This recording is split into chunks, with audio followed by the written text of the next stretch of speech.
믿음에 대해서 칼빈은 3권 2장에서 믿음의 정의와 특징에 대해서 이야기를 하고 있습니다.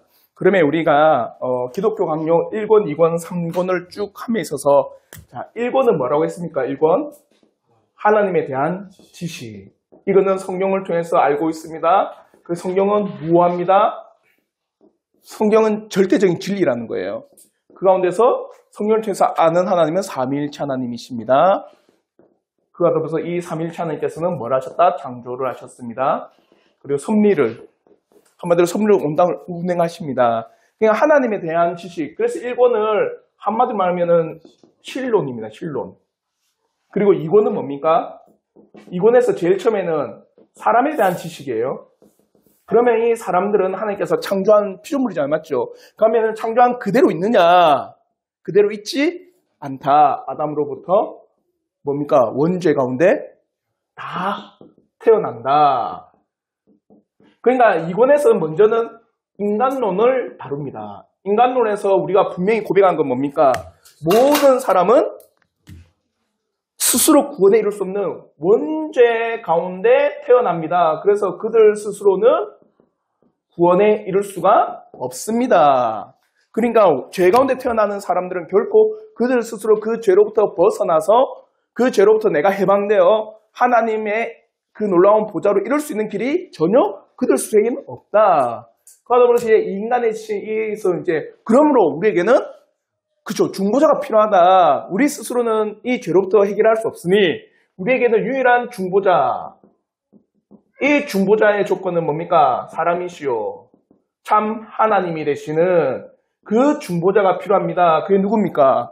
예수 그리스도께서 우리의 중보자로입니다. 그러니까 이권에서는 예수 그리스도에 대한 예우니까 뭡니까? 기독론이에요. 한마디로 신론, 인간론, 기독론. 그래서 이 예수 그리스도께서는 뭘 하셨느냐 할 때 그리스도의 일을 하셨습니다. 뭘? 왕, 선지자, 제사장의 일을 하셨습니다. 그러면서 이 놀라운 그리스도의 일, 왕과 선지자와 제사장의 일을 어떻게 하셨습니까? 라고 할 때 그걸 어디에서 잘 알 수 있느냐? 사도신경에서 알 수 있습니다. 그러니까 이 놀라운 왕과 선지자, 제사장의 일을 우리는 잘 낮아지심, 그리고 높아지심, 이 놀라운 사실들 통해서 우리의 구원을 이루셨습니다. 그래서 이권의 마지막 결론은 뭡니까? 우리의 유일한 구원의 길, 유일한 중보자는 누구밖에 없다? 예수 그리스도밖에 없습니다. 이게 이권의 결론이었거든요. 그래서 3권에서는 뭐라고 합니까? 이제 제3권에서는 그러면 이 예수 그리스도라는 기독론 어떻게 할 수 있느냐예요. 어떻게 믿느냐? 그 믿음을 누가 준다는 거예요. 그렇죠?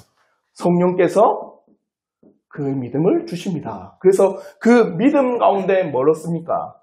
구원을 얻습니다. 그래서 3권은 뭡니까? 구원론이에요. 그래서 그 믿음의 역사와 그 믿음의 놀라운 사실들을 그 죄인들에게 강력하게 그 심령과 지정의에 뜨이시고 그래서 복음의 말씀으로 그들을 깨우치시고 그들의 비참함과 예수 그리스도를 알게 하시고 하나님의 선한 뜻과 그 진리들을 깨닫게 해주셔서 믿음 가운데 이끌어 주시는 그분이 누구다? 성령이다. 성령. 그래서 성령께서 그 일들을 하신다. 그래서 믿음을 허락하신다. 그래서 3권은 구원론입니다. 그러면 이제 성령께서 믿음을 허락하신다라고 할 때 이제 질문이 있겠죠. 뭡니까? 그렇죠. 믿음은 뭐냐?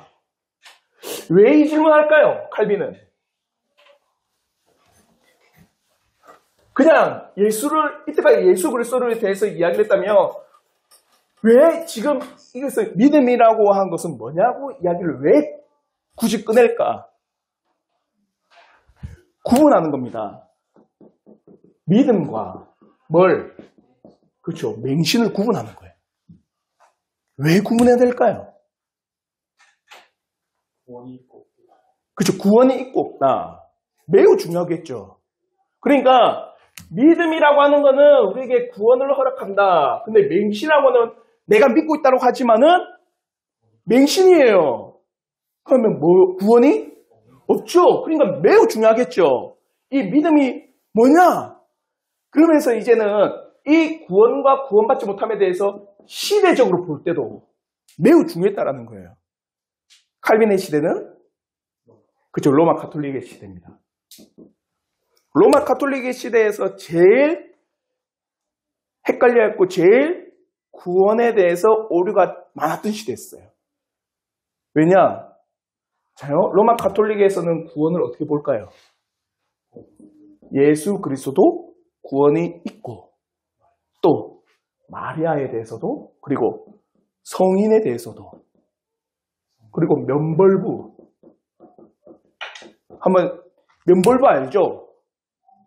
그죠? 그 원래는 면벌부 벌을 용서해 주신 데서 면벌부거든요. 그래서 면벌부의 동전이 땡그랑 떨어질 때 내 죄가 용서 안 받고 연옥에 있는 내 가족들의 죄가 사함을 받는다. 그러니까 구원에 대해서 매우 다양한 것들이 더해지니까 그 시대에서 얼마나 많은 맹신이 있느냐. 그러니까 그 시대의 이 맹신적인 요소에 대해서 칼빈은 과연 그게 믿음이라고 할 수 있느냐라고 할 때는 그게 믿음이 아니다라는 것을 엄청나게 길게 이야기하고 있습니다. 믿음이라는 장이 매우 중요하기 때문에 그걸 매우 중요도 있게 다루고 있어요.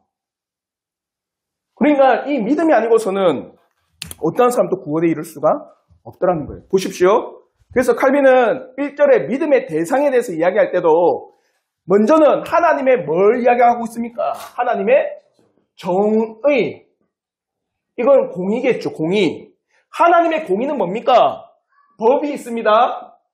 법을 지키고 그리고 어겼을 때 지키면은 의롭다. 어겼을 때 죄가 있다. 이게 반듯한 공의예요. 한마디로 하나님의 공의, 하나님의 정의는 뭐냐? 죄를 지었으면 죄값을 치러야 돼요. 자, 이 하나님의 정의를 비춰서 사람의 상태는 어떠냐? 즉 하나님의 정의에 비춰서 사람의 상태. 2권에서 배웠죠?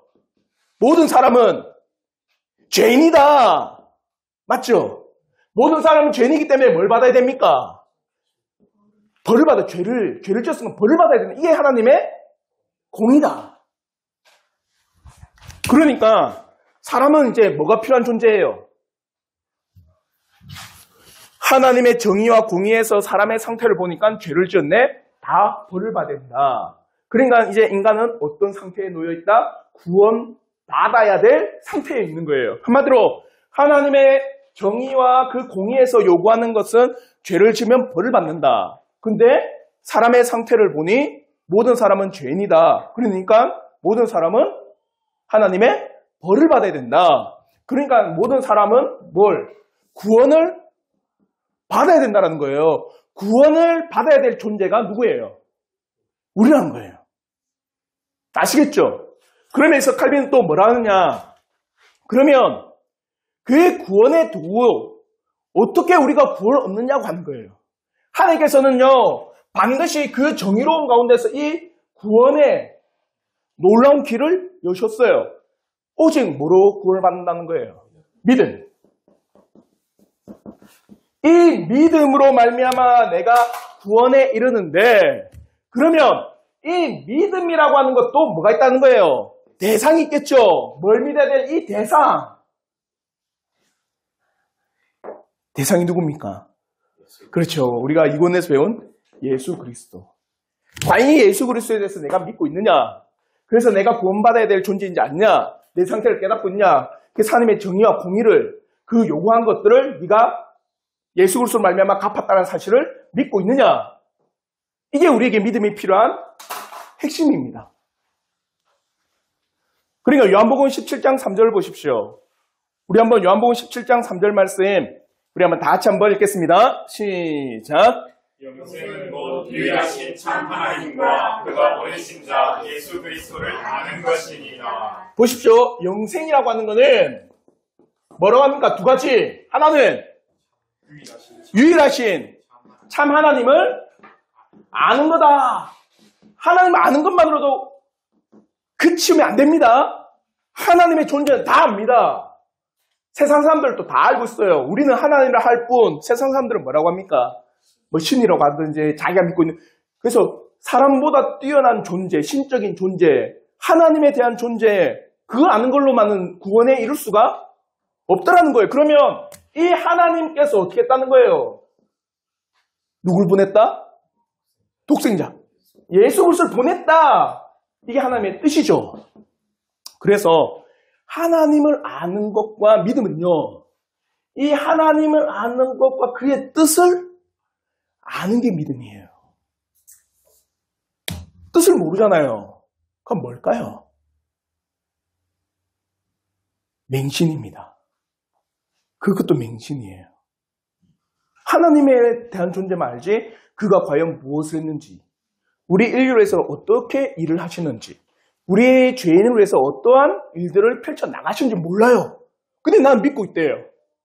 뭡니까? 맹신이에요, 그게. 알겠죠? 그래서 분명히 말하는 건 영생은 곧 유일하신 참 하나님을 아는 것과 그가 보내신 자 예수 그리스도를 아는 것이다. 이게 영생이다. 이게 영생을 주는 믿음이라는 거예요.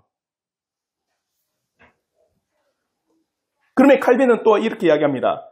이러한 구속자 그리스도를 찾도록 일깨움을 받으려면 반드시 누구께?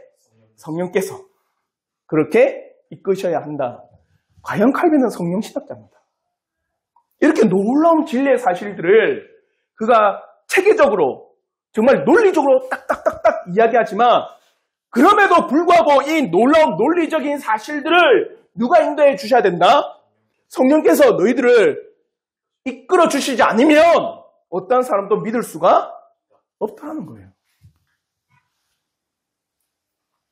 어거스틴의 말을 보십시오. 우리 한번 어거스틴의 말을 다 같이 한번 읽어보도록 하겠습니다. 시작.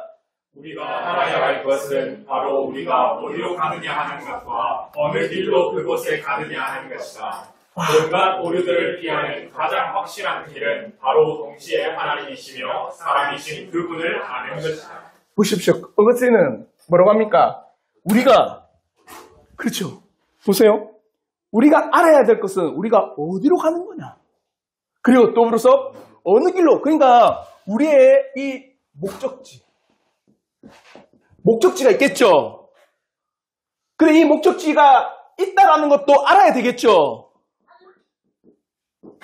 한마디로 여러분이 운전하는데 목적지를 설정하잖아요. 그러면 뱅뱅 돕니다. 기름이 다 떨어지든. 그럼 이 목적지를 아는 것과 더불어서 이 목적지까지 갈 뭡니까? 그 길을 아는 것입니다. 자, 여러분의 목적지를 설정했습니다. 내가 어디로 가야 될지 내비를 저희 때는 내비가 많이 없었으니까 내비 없었거든요. 그냥 신기해. 지도 보고 왔어요. 전국 지도가 항상 차에 비치돼 있었거든요. 전국 국도며 전국 지방도며 전국 고속도로 지도가 다 비치돼 있었어요. 내비 없었을 때. 그럼 내 목적지를 딱 보잖아요. 그러면 그 전부터 뭐 하는지 아세요? 어느 길로 가야지 효과적일까? 그 길을 다 뚫어봅니다. 제가 처음에 내비게이션 없었을 때 사역할 때 어떤 길을 가잖아요. 아, 우리가 그렇게 가야 된다 하면 어떻게 하는 줄 아세요? 그 전에 아마 많이 했을 건데 미리 답사하는 거예요. 아, 이 길로 가구나. 미리 그 장소를 가보는 겁니다. 그래서 아, 이 길로 가야지 올바르구나. 그래서 그 목적지를 아는 것과 더불어서 그 길을 가야 할 수 있는 방향도 알아야지 우리가 바르게 간다. 어거스틴 분명히 이야기하고 있는 겁니다. 우리가 가야 될 그곳, 우리가 어디로 가느냐, 그와 더불어서 어떻게 가야 되는가, 그것을 아는 게 뭡니까? 믿음이에요. 아시겠죠? 그래서 칼빈은 2절부터 5절에는요, 참 재밌는 말 합니다. 믿음의 빨간색 글씨 한번 보십시오. 믿음, 뭐라고 합니까? 경건한 무식이 아니라 지식에 근거한다. 경건한 무식이 아니라 지식에 근거한다. 보십시오. 경건한 무식이 아니라는 겁니다. 경건한 무식이 뭘까요? 경건한 경건한 무식. 아주, 와. 예를 들어 이겁니다. 기도를 3, 4시간 막 해. 하루에 성경을 한 3, 4시간 계속 봐요. 모든 일들, 신앙의 놀라운 뭡니까? 경건의 일들을 너무 열심히 하는데, 다른 사람이 볼 때, 참, 저 사람을 볼 때, 경건하다. 근데 자기가 기도하는 내용 몰라요. 성경을 봐도 그냥 보는 거지, 이 내용이 어떤 뜻인지를 모르고 봐요. 그와 더불어서 내가 신앙의 의무를 막 해나가는데 그 신앙의 의무를 해나감에 있어서 그 모든 의미들을 잘 몰라요. 근데 하고 있다는 거예요. 그게 뭡니까? 경건한 무식이라는 거예요. 오늘날 정말 많습니다. 실제로 많아요. 어떻게 하냐면 이런 거 보시는 모르겠지만 뭐 성경 100독했다. 아니면 내가 금식기도 40일 금식기도 몇 번 했다. 그러면 자기가 한 그 모든 신앙의 의무들을 나열한 혹시 그런 프로필을 보신 적 있어요? 그뿐만 아닙니다. 신자들도 마찬가지예요. 내가 기도를 3시간, 4시간 했다라는 거, 오늘 또 기도를 1시간 이상 안 하면 안 돼. 물론 중요하죠, 기도한다는 거. 근데 그렇게 내가 열심을 다한다고 하지만 실제로는 그 안에는 어떤 그 신앙의 의무와 신앙의 놀라운 이 경건의 일들이 과연 내가 어떻게 이루어지고 있는지를 전혀 모르고 있다는 거예요. 그게 뭡니까? 경건한 무식이에요. 어떤 분 이래합니다. 또 차라리 안 하는 것보다 낫지 않냐고. 그래요, 맞습니까? 안 하는 것보다 나아요? 물론 낫겠다로 할 수 있겠지만은, 저는 여러분에게, 고맙습니다, 만두. 만두를 주고, 자, 예봄이도. 엄마 주고 오세요. 고맙습니다. 경건한 무식은요, 때로는 우리가 모든 신앙의 의무를 행함에 있어서 많은, 많은 우리의 에너지 낭비? 경건한 이 일들에 대해서 많은 일들을 행할 때 나의 무수한 공로? 그걸 잡을 때가 너무나 많다라는 거예요. 이야기해보면 그런 분들 참 많아요. 그래서 3시간씩 막 기도하시는 분들이 대부분의 이렇게 이야기합니다. 뭐라냐면 내가 기도했는데 하나님께서 나에게 이렇게 말씀하셨다. 경건해 보이잖아요. 맞죠? 하나님이 나에게 말했는데 엄청나게 두려워지고, 근데 그렇게 이야기하는 사람이 많아요. 그건 경건한 무식입니다. 그러면서 칼빈은요, 무수한 사변적 신학의 해악에 대해서 이야기합니다. 그리스도에게 베일을 씌워서 오히려 감추고 끝없는 미로를 헤매게 한다. 한마디로 이 경건한 무식은 이 목적지를 가야 하는데 어떻게 가는 거예요? 매배 꼬아놓는 겁니다. 미로처럼. 근데 가질 않아요. 헤매고 있어요.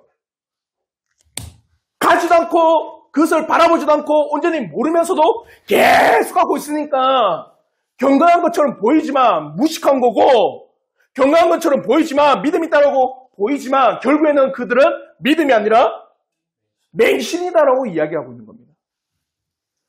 믿음에 대한 정의를 손상시키는 것뿐만 아니라 맹목적 믿음이라고 하는 허구를 만들어내기까지 한다. 한마디로 믿음의 정의를 다 무너뜨려 버린다는 거예요. 그래서 보십시오. 우리는 믿음이라고 하는 거는 뭡니까? 하나님에 대해서, 그가 보내신 자 예수 그리스도에 대해서 아는 거다. 그가 행한 일들과 하나님께서 어떤 일들을 우리에게 펼치셨는가, 우리가 그에 대해서 아는 거다. 누가 알게 해주신다? 성경에서 알게 해주신다. 그래서 내 안에서 그에 대한 동의가 일어난다. 이게 믿음이라고 이야기를 하고 있는데, 경건한 무식은 뭐라고 하는 겁니까? 아니라는 거예요.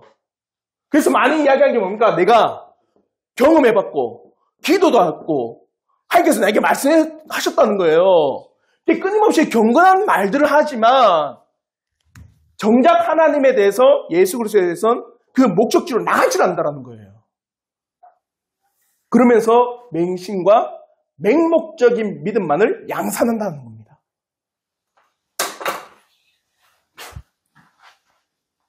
이러한 것은 참된 믿음을 매장시키는 것은 물론 완전히 말살시켜 버리는 것이다. 엄청나게 강력하게 말한 겁니다. 참된 믿음을 매장한 것. 매장한 거는 잘 보세요. 매장한다라고 하는 건 나중에는 어떻게 할 수 있어요? 매장은. 그렇죠. 다시 흙을 다 걷어내서 어떻게 할 수 있습니까? 믿음이 뭔지를 드러낼 수 있거든요. 근데 뭐까지 한다는 거예요? 말살시키려고 한다는 거예요. 말살시킨다는 건 뭡니까? 아예 없애버린다는 거예요. 그게 무수한 사변적 신학의 해악입니다. 믿음에 따른 지식은 지식이란 하나님에 관한 지식만이 아니라 신적인 뜻에 대한 지식까지도 포함된다. 여기서 말하는 신적인 뜻은 뭡니까? 예수 그리스도를 보내신 그게 아버지의 뜻이잖아요. 그 뜻까지도 포함된 게 뭐라는 겁니까? 믿음. 그러니까 우리가 믿음에 이르는 지식이라고 하는 거는 하나님에 대한 것뿐만 아니라 하나님께서 뜻 가운데서 예수 그리스도를 보낸 그 사실조차 우리에게는 믿음에 대한 지식이다. 그러면 제가 질문을 드렸습니다. 하나님에 대한 지식과 신적인 뜻에 대한 지식까지 포함된 것이 믿음이라고 할 때 죄인을 향한 구원에 대해서 이야기해보라. 구원에 대한 하나님에 대한 지식은 뭡니까? 구원에 대한 하나님의 지식. 그렇죠. 율법을 다 지켜야지만 의롭다고 여김을 받는 게 하나님의 뜻이었습니다. 맞죠? 하나님의 놀라운 정의였고. 근데 그것을 이루지 못한 건 사람 왜 이루지 못합니까? 우리는 그렇죠. 죄 가운데 태어나기 때문에. 그러면서 구원에 대한 하나님의 신적인 뜻은 뭡니까? 그렇게 이루지 못하는 인류를 향해 예수 그리스도를 보낸 겁니다. 그러니까 이게 믿음에 대한 지식이에요. 아시겠죠? 그러면서 이제 이 페이지 보면 그 당시의 시대를 칼빈은 이야기하고 있습니다. 맹목적 믿음. 맹목적 믿음이 뭐냐? 그 당시에 우리가 바로 알아야 되는 게 우리가 지지난주에 나눴던 것처럼 그 당시에 그러니까 그 유대인들, 그 당시에 유대인들에게는요, 하나님의 말씀, 구약에 있는 말씀뿐만 아니라 뭐까지도 있었어요. 그 구약의 말씀에 대한 놀라운 가르침인 전통, 유대인들을, 율법에 대한 그 수많은 전통들, 그럼에 있어서 그 당시에 뭡니까? 예수님 시대 때 그 구약뿐만 아니라 뭐까지도, 이 전통까지도 위대한 뭡니까? 하나님의 말씀적인 능력으로 본 거예요. 더 중요한 것은 때로는 말씀 위에 또 뭘 둔 거입니까? 전통을 둬서 말씀을 깎아내리기까지 했습니다. 그 당시에. 근데 로마 가톨릭 시대를 딱 보니까 어떻다는 거예요? 칼빈이 딱 보니까 하나님의 말씀이 있는데 이 말씀과 더불어 더 중요하게 여긴 게 뭡니까? 교회, 전통을 더 중요시 여긴 거예요. 여기서 말하는 교회의 이 전통은 뭔지 아세요? 누구의 말입니까? 그렇죠, 교황. 교황의 이 말, 이걸 더 말씀보다 뛰어나게 본 겁니다. 그러니까 한마디로 예수님 시대에 누구와 같아요? 그렇죠, 바리새인과 율법사와 같은 거예요. 누가? 로마 가톨릭 그 시대에. 그러니까 그 당시에 로마 가톨릭 시대에서 교회에서 선포한 것들은 무조건 다 수용, 믿어야 한다. 이거예요. 교회에서 한 말이기 때문에 다 옳은 것이. 교회에서 한 말이기 때문에 모두 다 믿어야 해. 그러니까 교회에서 한 말은 무조건 다 수용하는 이 사람이 어떤 사람일까? 어떤 사람? 네? 그렇죠. 이렇게 잘 믿는 사람이 맹신인데 칼빈이 볼 때 그 시대에 볼 때는 어떤 사람일까요? 그렇죠. 경건한 사람, 믿음이 좋은 사람이에요, 이게. 근데 이 경건은 뭡니까? 무시예요, 무시. 아시겠죠? 그러니까 무조건 다 수용하고 믿어야 된다 이 말을 하면 그래 나는 다 믿어. 그건 교회에서 한 말이기 때문에 교황이 한 말이기 때문에 틀린 게 없지. 무조건 다 수용해버리니까 정말 경건한 사람 같고 정말 믿음 있는 사람 같은데 실제로 보니까 맹신이었다. 오늘의 시대가 보이지 않습니까? 그래서 제가 질문에 글을 달았어요. 중세 로마 가톨릭의 시대와 오늘날 시대를 비교해보라. 중세 로마 가톨릭의 시대는 말씀과 더불어서 교황의 강설 또한 위대한 진리로 여겼다. 그게 로마 가톨릭 시대잖아요. 그래서 교회가 한 말은 무조건 수용하고 받아들이는 게 참된 신앙이었다. 오늘날은 어떻습니까? 그렇죠. 오늘날에는 소위 말하면 이거죠. 오늘날 어떤 교회에서 그 일을 하더라. 그러면 모든 사람이 다 그게 잘된 걸 보고는 어떻게 하는 겁니까? 따릅니다. 대표적인 게 뭡니까? 다니엘 기도회. 이단적인 거거든요.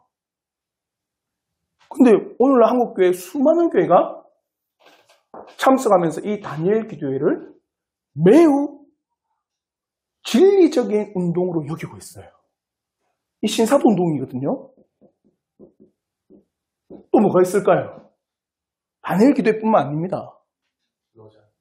로잔 대회, WEA, WCC 이것뿐만 아닙니다. 제자훈련 엄청나게 경건스럽게 하잖아요. 제자훈련. 근데 실제로 제자훈련의 맨 끝은요. 신사도운동이에요. 제자훈련과 신사도운동은요. 함께 가는 겁니다. 또 한국교회 수많은 전도 진돗개 전도? 하여튼 전도운동 들어보셨어요? 한 번 물면 놓지 않는다. 그 진돗개 전도 그게 물어야 돼. 얘를 꼭 물면은 놓으면 안 돼. 알았죠? 물고는 놓지 않는데 그래서 바람 대회 해가지고 수많은 사람들이 우와 우리 교회 그러고 나서 몇백 명 늘었다. 아무런 비판 없이 아무런 그에 대해서 점검 없이 와 그 교회 하니까 잘 되더라. 우리 교회도 하자. 또 있습니다. 야, 이 말은 어떤 목사님이 하신 말씀이야 이러면서 유명한 사람이 하는 그런 말들에 대해서 어떻게 하는 겁니까? 아무런 점검 없이 다 그래 그렇게 큰 교회 목사님이 한 말이니까 다 맞겠지.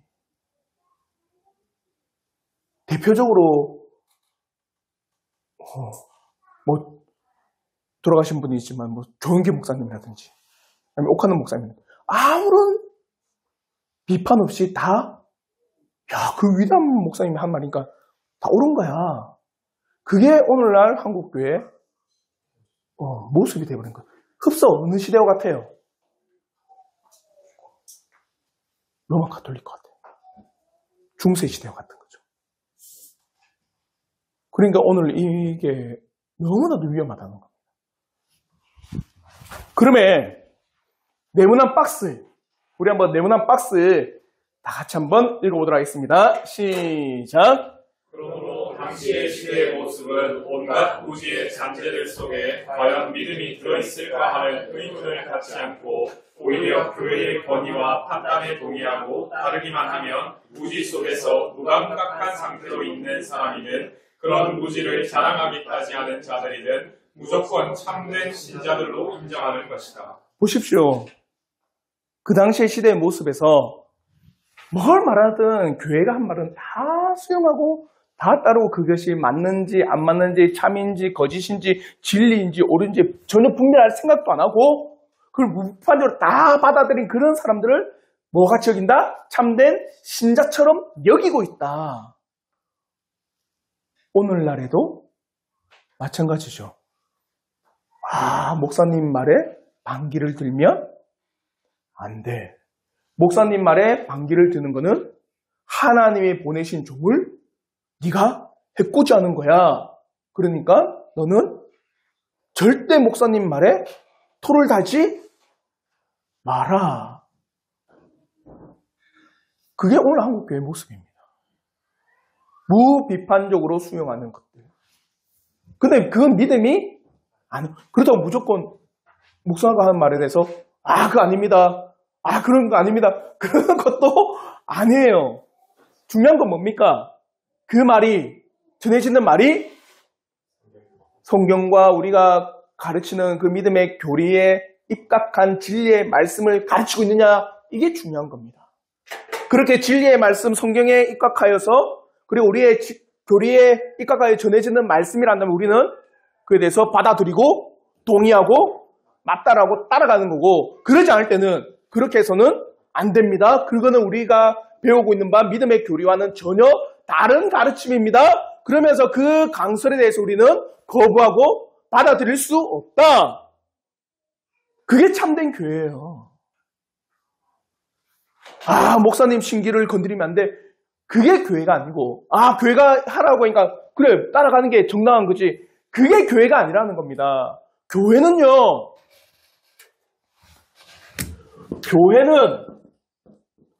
뭘 가르칠까요?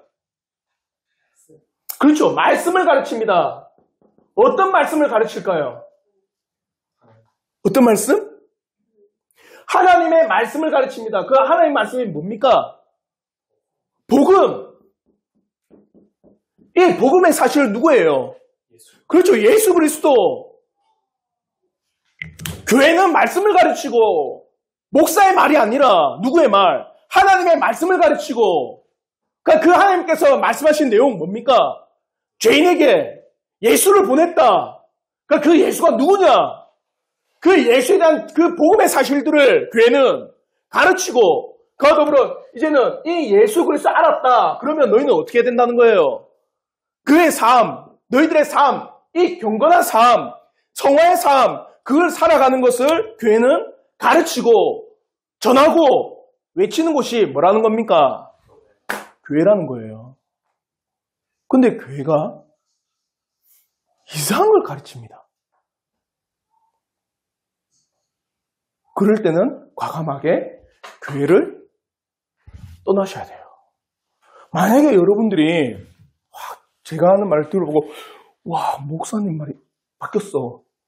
예전에는 개혁주의적인 그런 강설을 했는데 이제는 사람이 들어오게 하기 위해서 뭔가 신복음주의적인 성령운동을 막 하시고 아니면 막 기도 전도 폭발 같은 뭔가 터질 것 같은 그런 일들을 막 하셨다. 이상하게 신사도적인 그런 분위기를 내비치고 계신다. 과감하게 말하고 그게 수정이 안 될 것 같으면 과감하게 떠나는 거예요. 교회는요, 하나님과 진리의 사실들, 복음의 사실과 예수 그리스도의 놀라운 사실들을 가르치는 겁니다. 그렇게 하지 못했을 때 종교개혁이 일어나는 거예요. 오늘 한국교회가 그러지 못하니 수많은 교회의 폐단들이 일어나는 겁니다.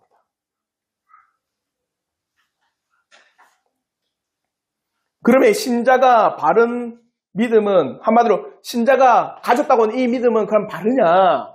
그래서 우리 여기 있는 우리 성도들께서 가지고 있는 그 믿음, 내가 예수 그리스도를 알고 있다는 그 믿음이 완벽합니까? 이 질문이에요. 완벽합니까? 목사님, 저는요. 아니죠. 저도 때로는 이야기하다 보면 때로 열입 딱 받쳐가지고 제가 하고 싶은 이야기 할 때도 있어요. 그러면 그건 바르게 안 할 수도 있는데 그건 잘 분별해야 됩니다. 그러니까 목사인 저도 성도인 우리도 내가 믿고 있는 바 이 믿음이라고 하는 것이 너무나도 완벽하다 이러면 참 좋지만 그러지 않다라는 거예요. 그러니까 어떻게 해야 되는 거예요? 칼빈은 진지하게 겸손할 뿐만 아니라 진지하게 그 진리의 사실에 대해서 깊이 알고자 하는 배우는 자세를 가져라. 아시겠죠? 빌립보서 3장 15절을 보십시오. 우리 한번 빌립보서 3장 15절 이 말씀 읽고 우리 마치도록 할게요. 좀 더 긴데. 자, 3장 15절 이 말씀 우리 한번 다 같이 한번 읽겠습니다. 시작. 그러므로 누구든지 우리 온전히 이룬 자들은 이렇게 생각할지니 만일 어떤 일에 너희가 달리 생각하면 하나님이 이것도 너희에게 나타내시리라. 보십시오. 온전히 이룬 자들은 이렇게 생각하라. 온전히 이뤘다. 이건 뭡니까? 너희가 완벽하다라고 생각하고 완전하다고 생각하는 너희들은 잘 생각해봐라. 달리 생각하는 경우 한마디로 이겁니다. 저랑 이제 집사람이 막 이야기하는데 나는 둘 다 온전하다고 생각해요. 근데 이야기해보니까 달라. 그럼 어떻게 하는 거예요? 싸우고 찢어지고 완전히 머리끄댕이 잡고 뒹굴어라. 그렇게 하지 않고 뭐라고 하는 겁니까? 뒤에 하나님이 이것도 너에게 나타내시다. 한마디로 하나님께서 나타내실 때까지 너희는 기다려라. 그러니까 우리가 완벽한 믿음이 있다고 할지라도 우리는 완전하지 않다라는 거예요. 그러니 누가 완전하신 하나님께서 너희들에게 깨닫게 해주시기까지 너희는 기다려라. 그래서 성경에는 배우고 확신한 일에 거하라고 합니다. 배워야 됩니다. 그러나서 뭐 하는 겁니까? 확신하는 거예요. 그러니까 확신하기까지 우리는 배우고 확신하는 일에 늘 굳건히 서 있어야 되는 거예요. 아시겠죠? 제자들도 보십시오. 부활하신 예수님에 대해서 알았습니다. 맞죠?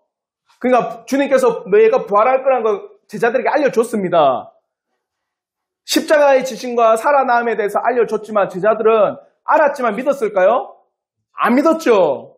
언제 믿었을까요? 그렇죠. 예수님이 확실하게 부활한 걸 보여줄 때 믿었어요. 그러니까 내가 믿고 있다고 하는 그 믿음도 연약하고 완전하지 않고 때로는 의심이 쌓인 그런 믿음일 수 있어요. 그럴지라도 우리는 어떻게 하는 겁니까? 배우고 확실하게 그 사실이 깨달아지기까지 우리는 그 진리가 있다면 거하고 머물러야 된다는 거예요. 예를 들어 드릴게요. 예정교리에서 선택과 유기 확실히 압니까 여러분? 모르죠.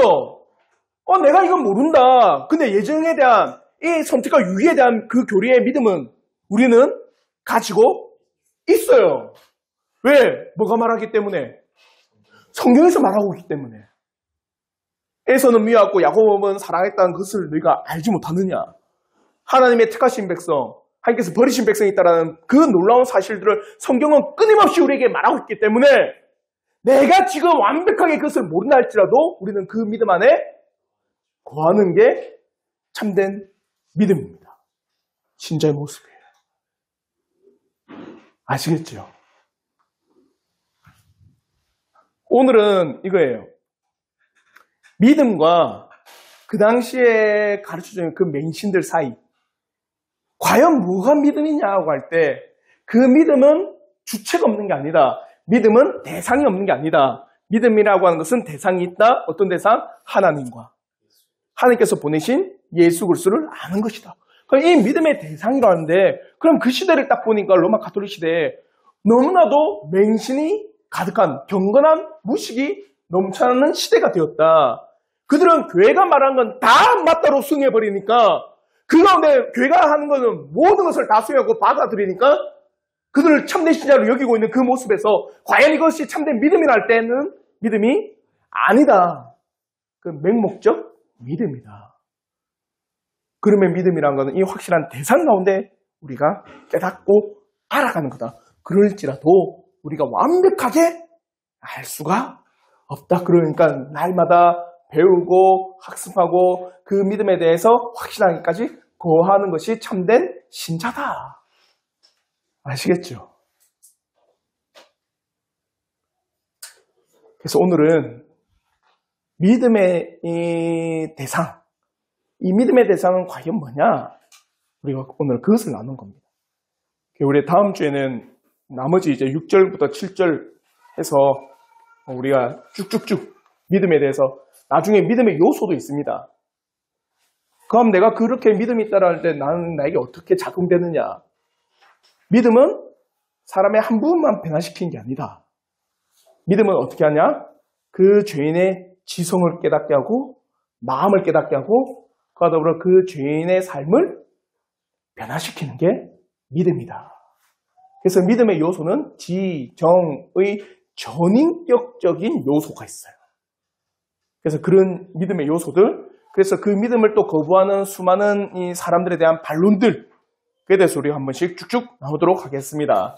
혹시 오늘 질문 있으시면